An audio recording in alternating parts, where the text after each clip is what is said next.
Okay, hi everybody. I'm Elisa Wilcox, six-figure business strategist specializing in systems and automation, and I am here with the lovely Stephanie Smart for our next installment of our speaker interviews for the Soul Success Summit taking place in Santa Barbara. Stephanie will be with us March 30th and 31st at the Narrative Loft in Santa Barbara, sharing all her goodness. So I wanted to sit down with you today, Steph, and talk about your business. If you could share with us a little bit about your business and your vision. Yeah, thanks. I'm so excited about the summit. It's going to be so much fun. I just want to get that in right at the beginning. So I do coaching and mentoring. I also speak. And my whole goal with my business is to help people reconnect to who they are at their core and then bring that out into their lives. And I talk about that as our soul song. And when we do that and we bring the notes of our soul song into our lives and embody them in everything we do, we're being true speakers and we're speaking our truths in our everyday actions. And I want us all to be there. I love that. And I love that the name of your business is Laughing Dragon Coaching. Yes. How did Yeah. this happen? So I've got a lot of experience in alternative medicine, and I've studied shamanism and energy work for a long time. And I've always played with spirit guides and allies and all of that stuff. And dragons are really big for me. And when I went sort of delving into dragons, because when we look at alternative medicine, I have a degree in Oriental medicine, and if you think about Chinese medicine, and the dragon is always after that immortal pearl of wisdom, but it's also immortality. And there's this battle between whether the phoenix or the dragon are going to get it. And so there's dual peace.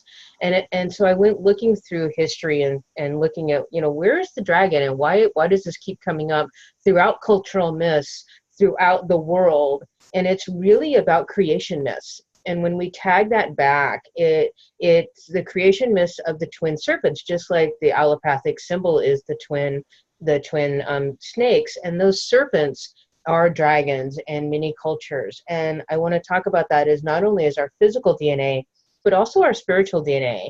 And that when we can connect with that energy of the wisdom and that immortality and that fire of illumination that has to do with the dragons in creation, then we are connecting to our soul song and we're connecting to the essence of who we are.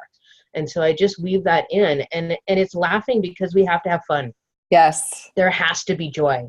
Otherwise, why are we here? Absolutely. Absolutely. Yeah. And that brings me to, we were chatting a little bit before we started this interview about your experience. I know you have 30 years experience as a speaker and a business owner. You do one-on-one coaching, you do workshops, you do speaking, you're an author, you're very, very dynamic. And you were also a corporate trainer for Kinko's. I was, when it was still Kinko's, right? I started out in the original store in Santa Barbara when it was like, that was what there was. And I sort of moved up through the company, and I piloted I wrote a pilot program for training staff in the stores. And then I was running that pilot program as a regional training manager. And the story that we were talking about, and this really guides my life, is that, here I am running this pilot program, doing what I thought I wanted to be doing. I was managing the staff of trainers. I love training and teaching and coaching and all of that. And it was like, this is so good. But I was also working a lot of hours, to the point that my wife at one point said, "You're turning gray, something needs to be different."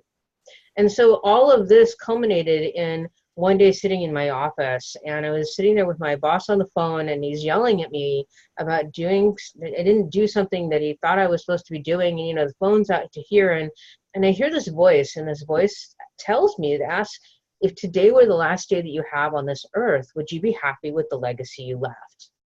And boy, is that a showstopper of a question, right? Yes, And I yes. just, no.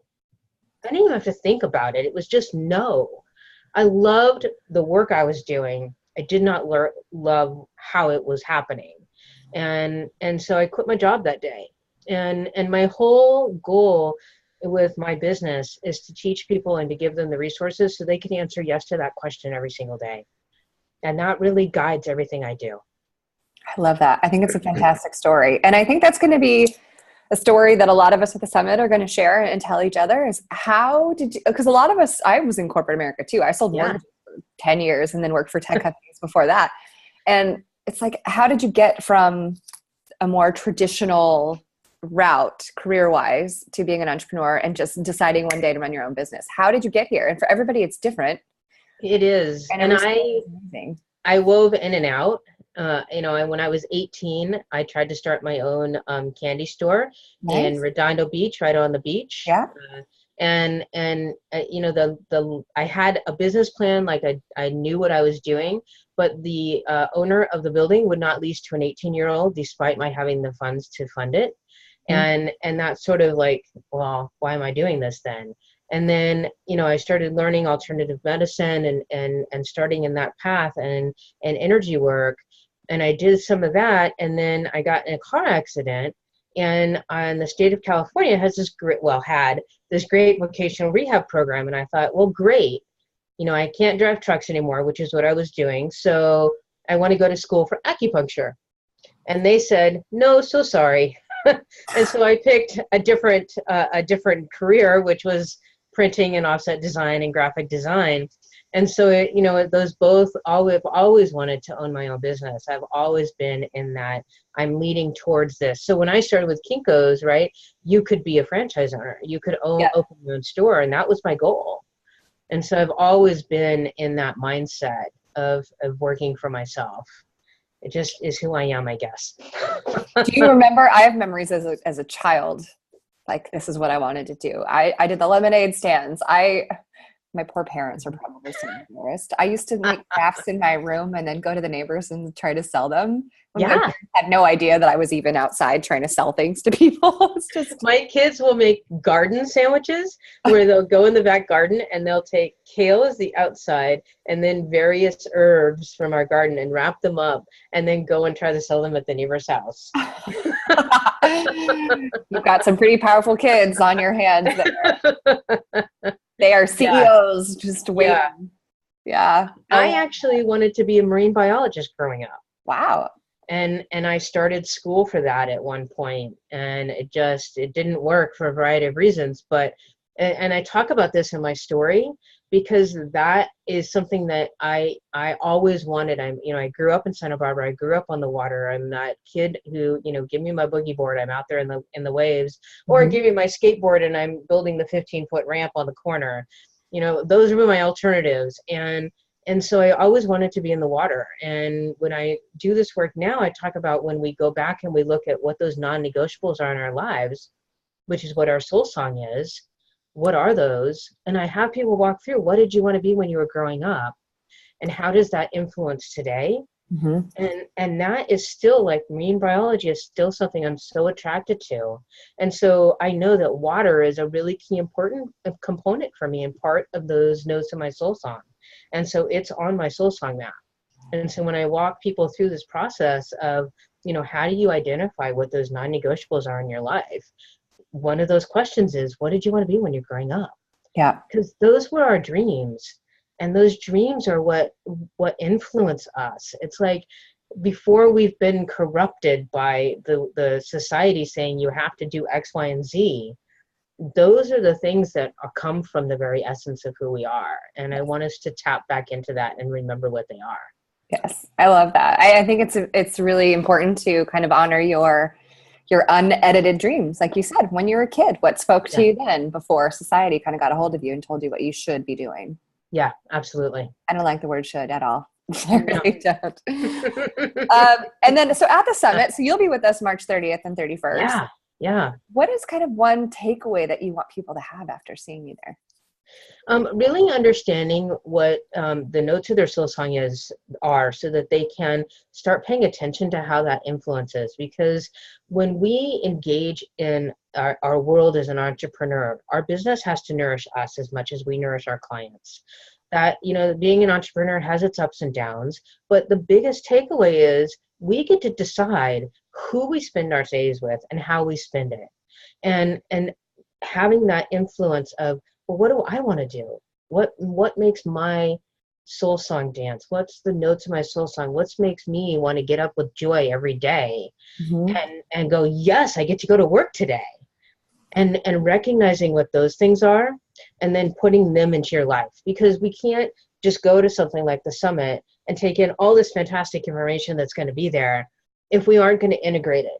And Right. so I talk a lot about action. And so it's great to go through and walk through, what's your ideal day kind of exercise. But if you aren't actually then going to take that and start looking at, how do I walk this into my life? How do I weave all of the notes of my soul song into my life? That's what's the important part. If you only get, these are 3 core components of what I need to have in my life, that's great. Now let's take that and integrate them into your life. Yeah. Because that's where you start to get the dancing and the just pure joy. And that's why we're here. And I talk about this is that, when I'll go back to another little part of my story that I tell, is that I'm also a recovering alcoholic and drug addict, and attempted suicide a couple of times when I was 19. And at one point, coming out of one of those attempts, the last attempt at suicide, I just had this overwhelming sense of knowing in every cell of my structure that we are here in this human existence to have joy. Mm-hmm. That it not meant to be the hardship that my life had been up to that point, and that it was up to me to make those choices. But that as a soul, we bring that in with us, right? If we think about kids and babies and how bubbly and joyful and happy they are, and how that's what we're meant to have in our lives every single day. Yeah. And so I want people to make sure that they're finding ways to make that happen. And we do that by connecting to our soul song and making sure that we really, truly know what brings us joy and what makes us sing with that happiness that's just part of being a person. That is such a powerful message, Stephanie. And I am so excited to have you at the summit. And I love your energy. I love your message. I think it's just going to be like wildfire. And this weekend is just going to be all this energy and goodness just coming together. It's going to be a fantastic weekend. And I love that you're from Santa Barbara. That's fantastic. Yeah, I know. And I'm so happy I get to come and present in my hometown. It's like, yes. It's so great. And I know you're a mom. You have 2 boys. I am. Is your wife coming as well? Do we get to meet her? I don't think she's coming to the summit, but you might get to meet her because we probably won't have a car or 1 car or something. But yeah. Oh. And I know you're coming a week before and staying some time, which a lot of people are doing. They're just making family vacation out of it, which I'm super, super excited for as well. So yeah. So thank you. I was thinking about, we should do something like a get together for everybody who's going to be there early. We've been talking about that quite a bit because there's a lot of people that are extending their trips. So I think it's going to be kind of an ongoing thing. It's going to be great. It's going to be really great. So here's kind of the next steps. So we're going to be posting this video onto our Soul Success Summit YouTube channel. We'll also be sharing it in our Facebook group, and you'll get the link so you can share it everywhere. And so below the video, we will be putting a link for your networks to get their tickets. So just so everybody watching this video knows, all of our speakers have affiliate codes so that you can save $100 off of your ticket. But from now until the 15th of October, we're actually offering $300 off of your ticket. So we will post that below your video, Stephanie, so you can share that. And so all of you are wonderful people can join us there and come see you deliver your house. Fabulous. Yes. Thank you. You're so welcome. It's going to be a great weekend. Yeah, I'm very, very excited. So thank you for taking the time to chat. And we will see you in Santa Barbara, March 30th and 31st at the Soul Summit. Thank you. All right. Have a great day. Thanks, you too. Okay. Bye-bye.